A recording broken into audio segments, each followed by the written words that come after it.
बोले राजा रामचंद्र भगवान की जय। अथ द्वितीयोऽध्यायः। सूतवाच अथान्य संप्रवच्यामि कृतं मे न पुरादिज कश्चित् काशीपुरे रम्ये हासीत् विप्रोति निर्धनः। दूसरे अध्याय में सूत जी महाराज काशी नामक नगर के एक निर्धन गरीब ब्राह्मण की कथा कहते हैं वह ब्राह्मण देवता नित्य प्रति जो है पृथ्वी पर भिक्षा के लिए घूमा करते थे। इस प्रकार से ब्राह्मण को दुखी देख करके भगवान एक बूढ़े ब्राह्मण का रूप धारण करके आए।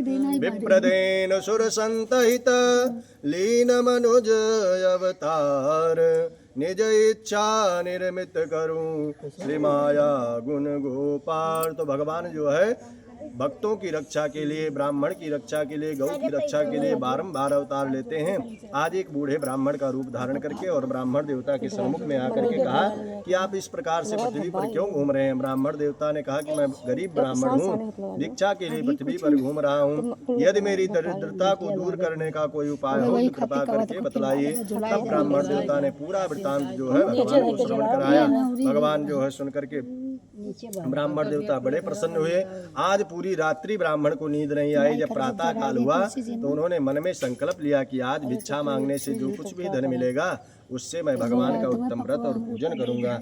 ऐसा मन में संकल्प लेकर के और भिक्षा मांगने के लिए निकल पड़े। भिक्षा में बहुत सारा धन प्राप्त हुआ, उससे सब सामग्री लेकर के आए और विधि विधान से भगवान सत्यनारायण का व्रत किए, पूजन किए। अब धीरे धीरे उस व्रत और पूजन के प्रभाव से वह जो है ब्राह्मण धन संपत्ति से संपन्न हो गए। तो प्रत्येक महीने भगवान का उत्तम व्रत और पूजन करने लगे। एक दिन जो है अपने धर्म पत्नी के साथ में बैठ करके भगवान का व्रत कर रहे थे। इतने में वहां पर एक लकड़ी बेचने वाला लकड़हारा आया। उसने देखा कि ये तो वही गरीब ब्राह्मण है जो नित्य प्रति हम लोगों के बीच में भिक्षा मांगा करते थे। इनके पास में इतना सारा धन वैभव कैसे प्राप्त हुआ। तो उन्होंने लकड़ी का बोझ बाहर रखा और जाकर के ब्राह्मण के घर में प्रवेश कर गए। वहां पर देखते हैं भगवान का उत्तम व्रत चल रहा था, पूजन चल रहा था। बैठ करके उन्होंने भी भगवान की कथा श्रवण किया, प्रसाद ग्रहण किया और जल पान करके जो है ब्राह्मण देवता से कहा कि आपके पास में इतना सारा धन वैभव कैसे प्राप्त हुआ। तब ब्राह्मण देवता ने कहा कि यह सब मुझे भगवान विष्णु की कृपा से प्राप्त हुआ है। पूरा वृत्तांत बतला करके जो है ब्राह्मण देवता जो है बड़े प्रसन्न हुए। तब लकड़हारे ने मन में संकल्प लिया कि आज लकड़ी बेचने से जो कुछ भी धन मिलेगा उससे मैं भी भगवान का उत्तम व्रत और पूजन करूंगा। ऐसा मन में संकल्प लेकर के और लकड़ी बेचने के लिए धनवान लोगों की बस्ती में गए। तो लकड़ी का दुगना मूल्य प्राप्त हुआ। बहुत प्रसन्न हुए और सब सामग्री लेकर के आए। विधि विधान से भगवान सत्यनारायण का व्रत किए, पूजन किए। उस व्रत और पूजन के प्रभाव से धीरे धीरे वह ब्राह्मण समस्त पापों से मुक्त होते हुए और अंत में उनको वैकुंठ लोक की प्राप्ति हुई। बोले श्रीमन्नारायण भगवान की जय।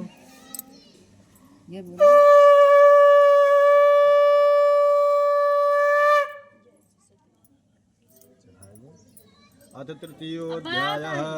गोविंद राधे कृष्ण गोविंद गोविंद गोविंद राधे कृष्ण गोविंद गोविंद राधे गोविंद गोविंद कृष्ण गोविंद गोविंद राधे गोविंद गोविंद कृष्ण गोविंद गोविंद गोपाल राधे कृष्ण गोविंद गोविंद गोपाल राधे कृष्ण गोविंद गोविंद राधे गोविंद गोविंद कृष्ण गोविंद गोविंद राधे गोविंद गोविंद कृष्ण गोविंद गोविंद गोपाल राधे कृष्ण गोविंद गोविंद गोपाल राधे कृष्ण गोविंद गोविंद कृष्ण गोविंद गोविंद राधे गोविंद गोविंद कृष्ण गोविंद गोविंद राधे गोविंद गोविंद नंदलाल राधे कृष्ण गोविंद गोविंद नंदलाल राधे कृष्ण गोविंद गोविंद। बोली राधा माधव भगवान की जय। अथ तृतीयोऽध्यायः सूतवाच पुनरग्रे प्रवक्ष्यामि शृणुद्धं मुनिसत्तमा आसीतुं वृद्धो राजा प्रजापालं तत्पराः। सूतवाच तीसरे अध्याय में सूत जी महाराज कहते हैं कि अपनी प्रजा का पालन करने में तत्पर रहने वाले उल्का मुख नाम के एक राजा थे। वह राजा बड़े सत्यवादी और बुद्धिमान राजा थे। नित्य प्रति देवालय में जाकर के भगवान का भजन और पूजन करते थे। वहाँ जो ब्राह्मण रहते थे उनको धन देकर के संतुष्ट करते थे। उन्हीं के समान उनकी धर्मशील पत्नी थी। एक दिन वह राजा वन में जाकर के बहुत जो है नदी पे तट पे बैठ करके अपने धर्म पत्नी के साथ में भगवान का उत्तम व्रत और पूजन कर रहे थे। इतने में वहाँ पर एक जो है साधु नामक बनिया है, उसने देखा कि राजा ये कौन सा व्रत कर रहे हैं, तो उसने विनय पूर्वक जाकर के राजा से पूछने लगा। तब राजा ने कहा कि मेरे यहाँ कोई संतान नहीं है, मैं संतान की कामना से भगवान विष्णु का उत्तम व्रत और पूजन कर रहा हूँ। बड़ा प्रसन्न हुआ और उसने कहा पूरा वृतांत हमको भी बतलाइए। तब राजा ने पूरा वृतांत उस साधु नामक बनिया को बतलाया। जान करके बड़ा प्रसन्न हुआ और जा करके अपने धर्म पत्नी को बतलाया। जब उसकी पत्नी ने सुना तो उसने कहा कि इस व्रत को हमें जल्द से जल्द पूर्ण कर लेना चाहिए। उसने कहा देखो देवी, इस समय हम व्यापार में बहुत व्यस्त हैं और वो राजा है, राजा पता नहीं कितने दिनों से इस व्रत को कर रहे हैं, कितना इसमें धन लगा होगा। तो उसने मनौती मान दिया। उसने कहा कि जब मेरे यहाँ कोई संतान होगी तब मैं भगवान का उत्तम व्रत और पूजन करूंगा। ऐसी मनौती मान करके और व्यापार करने के लिए चला गया। धीरे धीरे जो है जिस दिन से उसकी पत्नी ने सुना था उसी दिन से वह भगवान का भजन करने लगी, भगवान का पूजन करने लगी, स्वाध्याय करने लगी। तो भगवान की कृपा ऐसी हुई कि 10वें महीने में उसने एक सुंदर कन्या को जन्म दिया। अब वह कन्या जो है घर में जब जन्म हुआ तो उसने अपने पति से मधुर वचन में कहा कि देखिए, आपने पूर्व में मनौती माना था कि जब मेरे यहाँ कोई संतान होगी तब मैं भगवान का व्रत करूंगा। अब तो भगवान की कृपा से कन्या का जन्म भी हो गया, अब इस व्रत को पूर्ण कर लीजिए। उसने कहा देखो देवी, इस समय हम व्यापार में बहुत व्यस्त हैं, इस समय इस व्रत को ना करके इसके विवाह के समय इस व्रत को पूर्ण कर लेंगे। ऐसा कह करके अपनी पत्नी को आश्वस्त किया और व्यापार करने के लिए चला गया। धीरे धीरे समय व्यतीत होने लगा तो घर में कन्याएं कब बड़ी हो जाती हैं पता ही नहीं चलता। जैसे शुक्ल पक्ष की चंद्रमा बढ़ती है उसी प्रकार से दिन प्रतिदिन घर में कन्याएं बड़ी होती हैं। कुछ समय के बाद जब लौट करके आया तो देखता क्या है कि मेरी कन्या तो विवाह के योग्य हो गई। तो अपने दूतों को बुलाया और कहा कि जाओ जा करके एक सुंदर जो है वैश्य पुत्र को खोज करके लाओ।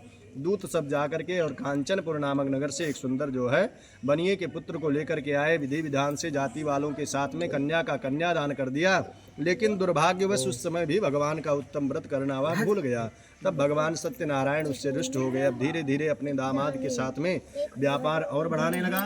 एक दिन अनेक प्रकार की धनराशि लेकर के और व्यापार की कामना से जो है भगवान राजा चंद्रकेतु के राज्य में गया।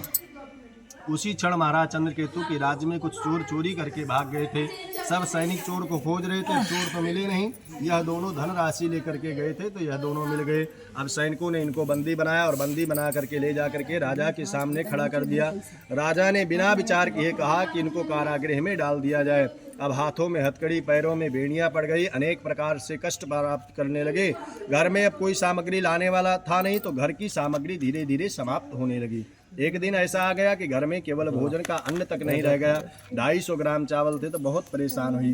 तब उसने जो है भिक्षा मांगना प्रारंभ कर दिया। अब भिक्षा मांगना प्रारंभ कर दिया तो एक दिन भिक्षा मांगते मांगते सायंकाल के समय एक ब्राह्मण के घर जा पहुंची। वहां पर भगवान का उत्तम व्रत और पूजन चल रहा था। बैठ करके उसने भी कथा श्रवण किया, प्रसाद ग्रहण किया और देर रात्रि से अपने घर आई। तब उसकी माँ ने कहा कि बेटी तेरे मन में क्या है, तो इतनी देर रात्रि से क्यों आई। तब उसने अपनी माँ को पूरा वृतांत सुनाया कि माँ, आज मैंने मनोरथ को प्रदान करने वाले एक उत्तम व्रत के विषय में जाना है। उसकी माँ ने जब सुना तो वह जो है उसको याद आ गया कि हमारे पति इस व्रत को बार बार टालते रहे, शायद इसी कारण से हमको यह कष्ट मिल रहा है। भगवान से उसने प्रार्थना किया कि हे प्रभु, हमारे पति और दामाद दोनों घर वापस आ जाएं तो मैं अपने धन वैभव के अनुसार आपका उत्तम व्रत करूंगी, पूजन करूंगी। भगवान उसी रात्रि में जो है प्रसन्न हुए और राजा चंद्रकेतु को स्वप्न दिखलाए कि आपके राज्य में जो दोनों बंदी पड़े हैं उनको मुक्त कर दीजिए, वरना आपके राज्य में दुर्भिक्ष पड़ जाएगा। प्रातः काल हुआ, सभासदों को बुलाया, गुरुजनों को बुलाया और उनसे प्रार्थना किया कि आज रात्रि में मैंने ऐसे ऐसे स्वप्न देखे हैं। तो गुरुजनों ने कहा कि यह स्वप्न राज्य के लिए ठीक नहीं, आप उन दोनों को मुक्त कर दीजिए। अब उनको बुला करके उनके जो है क्षौर कर्म करवाए, हजामत बनवाए, हाथों की हथकड़ी, पैरों की बेड़ियां कटवाई और जितना उनका धन लिए थे उसका दुगना उनको धन प्रदान किया और कहा कि प्रारब्धवश ये आप दोनों को कष्ट मिला है, अब आप दोनों अपने नगर की ओर प्रस्थान कर सकते हैं। दोनों राजा को प्रणाम करके और अपने नगर की ओर प्रस्थान कर गए। बोलिए श्रीमन्नारायण भगवान की जय।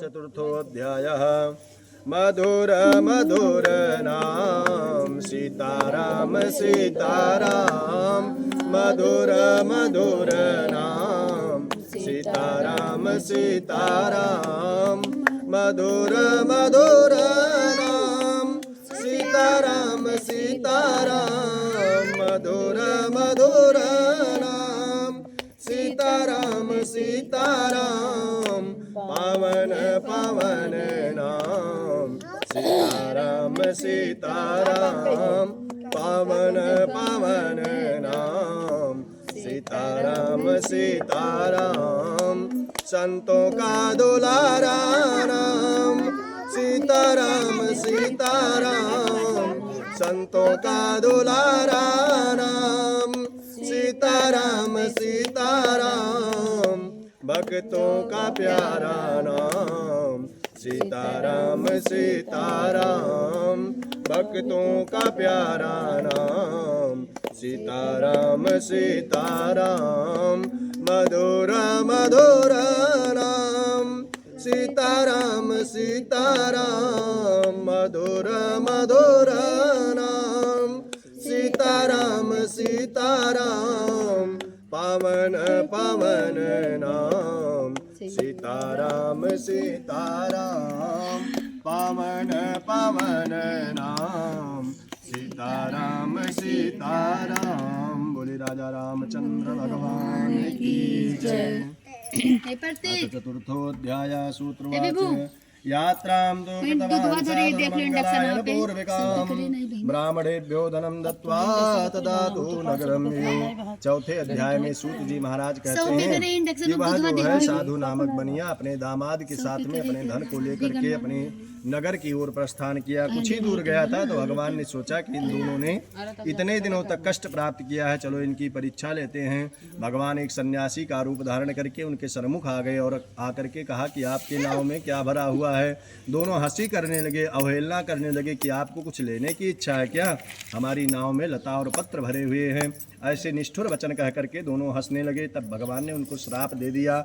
अब धीरे धीरे उनकी नाव जो है जल के ऊपर आने लगी। जा करके नाव खोल करके देखते हैं तो उसमें धन की जगह लता और पत्र भरे हुए हैं।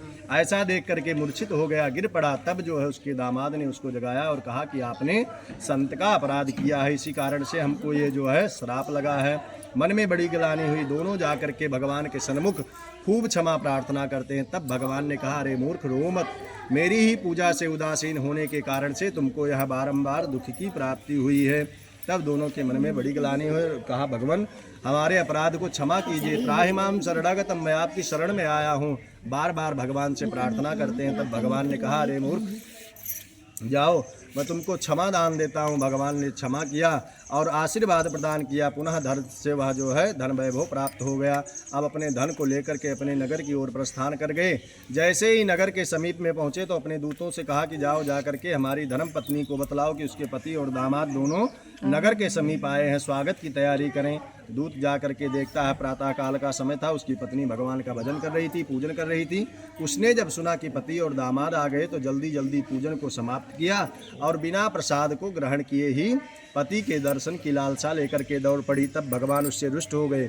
उसके पति को नाव के सहित जल में डुबो दिया। जा करके समुद्र के किनारे जब पति का दर्शन नहीं प्राप्त करती है तो खूब विलाप करती है। तब आकाशवाणी हुई कि बेटी, तुमने भगवान के प्रसाद का तिरस्कार किया है, घर जाओ प्रसाद लेकर के आओ, तब तुम्हें अपने पति का दर्शन प्राप्त होगा।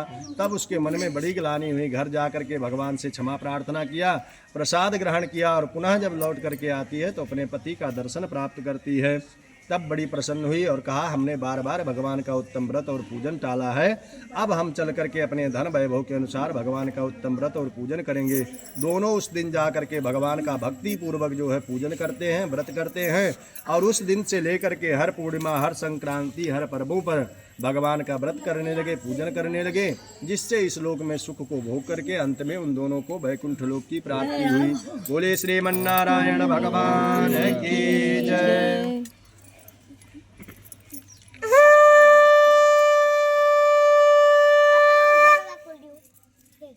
अथ पंचमोऽध्यायः।